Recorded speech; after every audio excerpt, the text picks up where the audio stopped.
Start with the next level income strategy, learn how to make more money, keep more of your money, and then focus on how best to grow your money.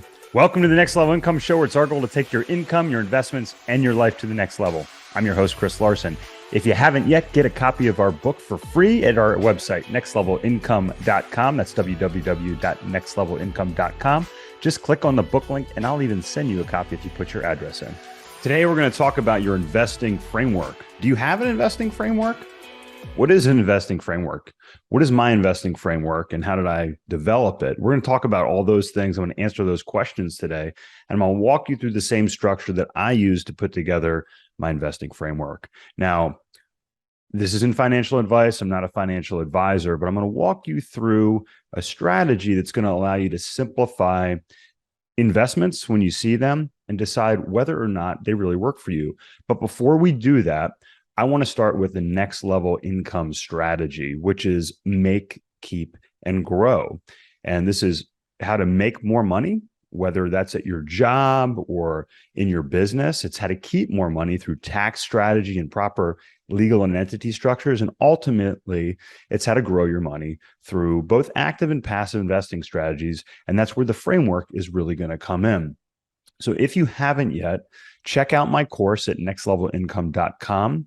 I also have my book for free up there. If you haven't read it yet, it's nextlevelincome.com/book. And if you put your information in, we'll even send you a hard copy to your address as well. What you'll find in that course, what you'll find in our blog and our information on our website, is how you create more time. Do you want to create 20 to 40 hours more per week to do what's important to you? This could be making more money. It could also be spending time on your health, which is very important when it comes to your family, your happiness, as well as your career and your business. Because if you have better health, you have more energy. And let's face it, life is an energy game. Also, you need to make sure, once you're an accredited investor, that you are keeping as much money as possible. Because yeah, it's important how much you make, but really what matters is how much you keep at the end of the day. And you need to protect yourself against the three insidious threats that can rob you of your hard-earned wealth. These are death or a serious medical condition. They are lawsuits. Do you have the proper entity structures set up so you protect yourself, your business, your family from lawsuits?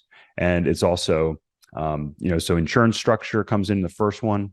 The entity structure comes in the second one, and then tax strategy. Are you using the proper tax strategy to save as much money as possible when it comes to your taxes? Listen, the tax code, it's really just a set of rules that you can follow.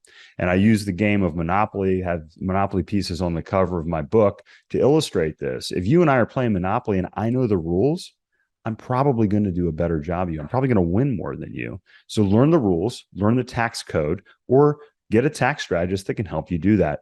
And our course is going to help you do all of those things. And then finally, how do you grow your money?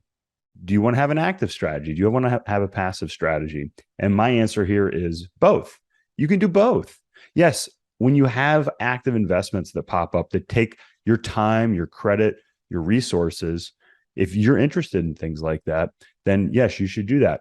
But ultimately, as you grow your income from your career, your business, and your current investments, what are you going to do with that excess capital? You need a passive income strategy that's going to allow you to continue that flywheel of income that's ultimately going to grow not only your freedom, but also your family's wealth that you're going to be able to propagate into the future. So, investing frameworks. How did I develop mine?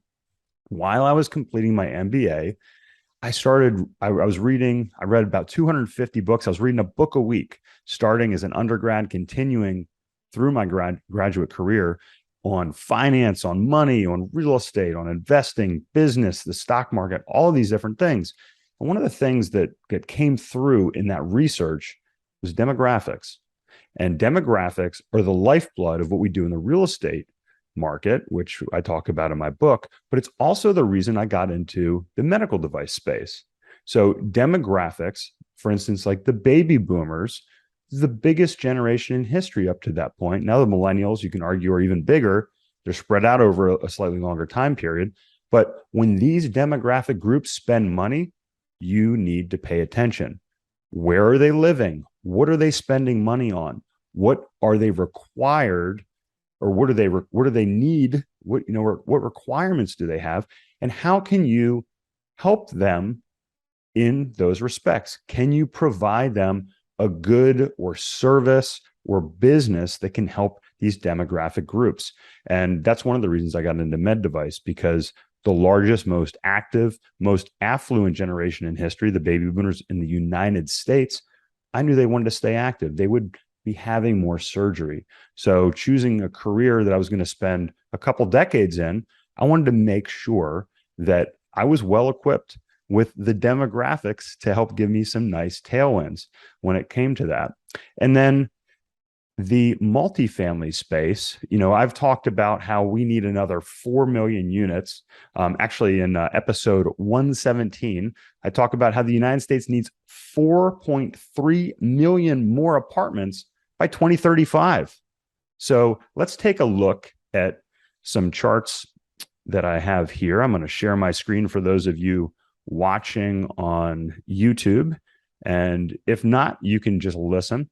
So let's take a look at the first chart here. So this is the U.S. renter population, ages 20 to 34. Now, it is important to note that the baby boomers actually surpassed the this renter demographic, the millennials, in terms of growth. So it's important to note that this isn't all renters. This is just the population, the key demographic, 20 to 34. And when I saw this graph a decade ago, I said, okay, this is an area that I want to get in. You can see the exponential growth from a decade ago up until today in the apartment market. And what's interesting is, because we still have really good immigration trends, especially when you compare the United States to evolved countries or big economies around the world, we are still doing very well. Also, the baby boomers, they're selling their homes, they're unlocking the capital in their homes, their equity in their homes, and they are renting in bigger populations as well. So as you can see, not only have we had a massive increase the past decade, but this demand is not decreasing going forward.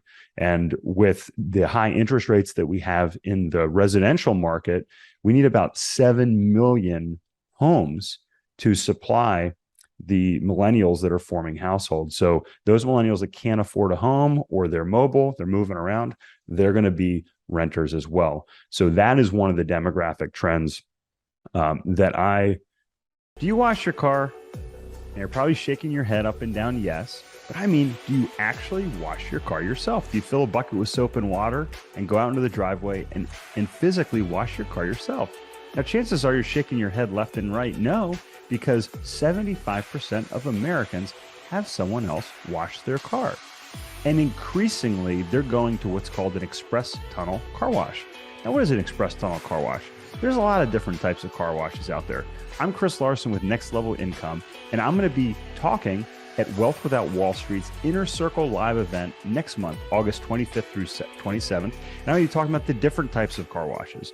I'm going to be talking about why express tunnel car washes can be one of the best investment opportunities over the next 5 years, and how you can take advantage of this trend as well. I'm going to talk about how to find the best locations to own and operate these. I'm going to talk about the keys to maximizing revenue as well as decreasing operating costs. And I'm going to talk about why, when you build a portfolio of these, you can massively increase the value of these locations. Private equity is excited to get into this space. I'm going to tell you why that is as well. So hope you can join me next month at Wealth Without Wall Street's Inner Circle Live event, and get a free copy of my book before you come. www.nextlevelincome.com. Just click on the book link and I'll send you a copy as well. Join me next month. Followed and helped get me into the multifamily space. The other market that I think is really interesting, that I'm going to talk about here in a moment, comes back to the baby boomers. But if you want to learn more about how I basically predict the future and what I think about the future, I encourage you to check out episode 100 of my podcast. And instead of recapping everything, you can take a look at it here on the website. What does the future hold, and how are we preparing for it? So I'm going to talk to you in that podcast a little bit about the real estate cycle, the 18-year real estate cycle, where we are coming to the final part of this 18-year cycle that can be the most lucrative. So it's really important to check that out and to understand how that works. And a big part of how that cycle works depends on what the baby boomers are going to do next. So if you take the baby boomers, so they've been retiring on the order of 10,000 per day, 10,000 per day. It's incredible. And you lag that by 80 years. Now, why are we going to lag it by 80 years? I'm going to show you here. So if you take the baby boomers and you lag it by 80 years, what you're going to find is this chart right here. This is U.S. immigration adjusted births move forward. I'm sorry, this one's 85 years. So why 85 years?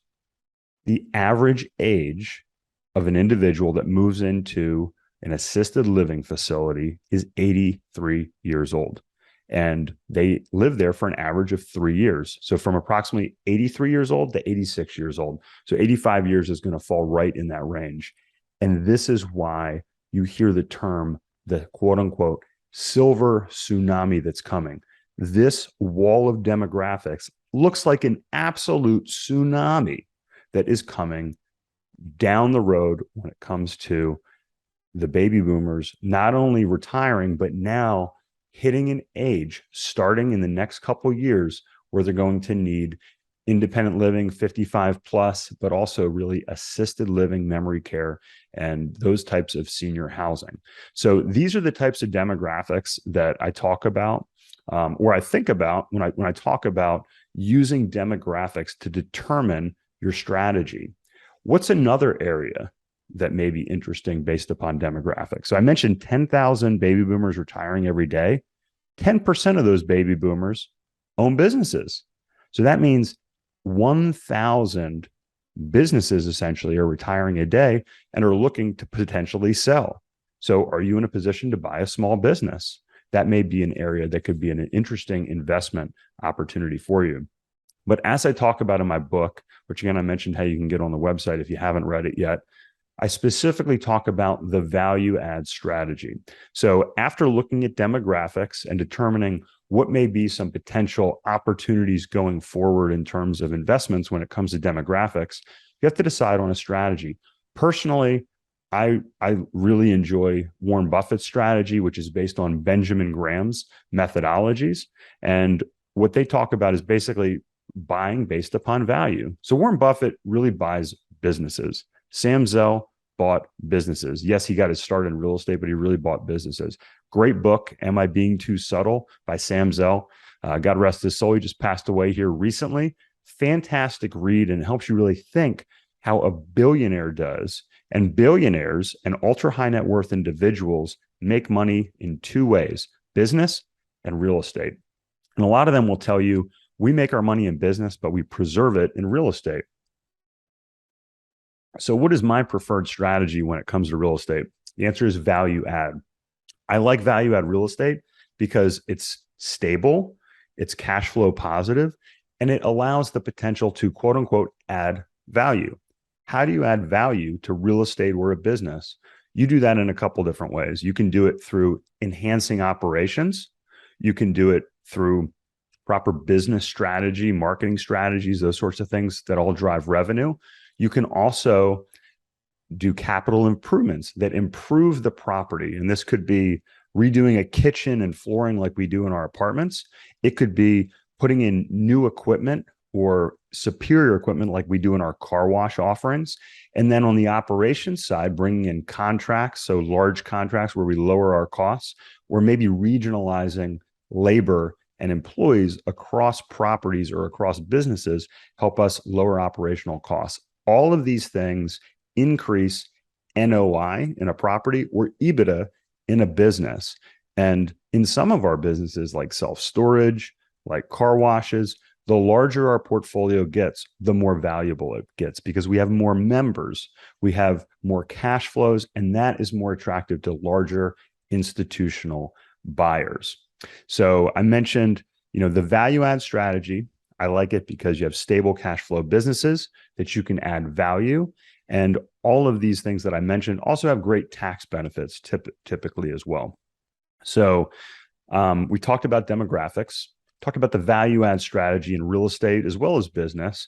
But then what about the characteristics of a specific investment? Like what do we try to do as operators and what do I look for? So number one, I want to minimize risk. I want to minimize volatility. Again, I talk about that in my book when it comes to the Sharpe ratio and why I think real estate, specifically multifamily real estate, is such a great play when it comes to the Sharpe ratio, because you are minimizing your risk while maximizing your return. But really, what I want to do, number one, is I want to preserve my capital. So when I'm looking for an investment, I'm looking for an investment that, number one, is going to preserve my capital. And we have a strategy that's going to do that. Number two, I want it to produce income. So if you believe like I do that a recession is coming, now I didn't think that a recession was necessarily coming this year, like a lot of people do or did. But I think that we're going to face a recession, obviously, at some point here in the future. And during recessions, if you have cash flowing businesses, those businesses are going to be king. Cash flow is king during recessions because you want that money coming in, whether it's from your career or your business or your investment, so you can take advantage of other opportunities, specifically investment opportunities when they come in. So number one, preserve capital. Number two, income. Number three, appreciation.